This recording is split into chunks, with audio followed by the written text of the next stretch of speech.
নমস্কার দর্শক বন্ধু।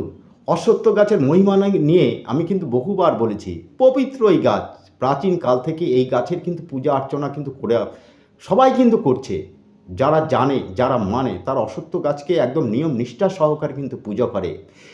এই অশ্বত্থ গাছে কথিত আছে, এই অশ্বত্থ গাছে সমস্ত দেবদেবীর বাস।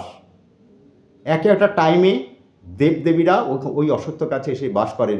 ঠিক তেমনি কুবের দেব, অর্থাৎ আমাদের অর্থ সম্পদের দেবতা যে কুবের দেব রাত্রি 7টা থেকে 9টা পর্যন্ত কিন্তু এই অশ্বত্থ গাছেই বাস করে। সুতরাং ওই 7টা থেকে 9টার মধ্যে আপনারা যদি প্রদীপ একটি ঘিয়ের প্রদীপ, একটি সরষের তেলের প্রদীপ, একটি ধূপকাঠি, কিচ্ছু লাগবে না, শুধু একটু যদি জ্বালাতে পারেন না, তার পরদিন থেকেই দেখবেন এর ম্যাজিক।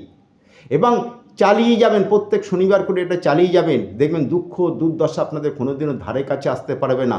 বহু পরীক্ষিত, যেটা নিজেও আমি করি। সুতরাং সকলেই ভালো থাকুন। নমস্কার।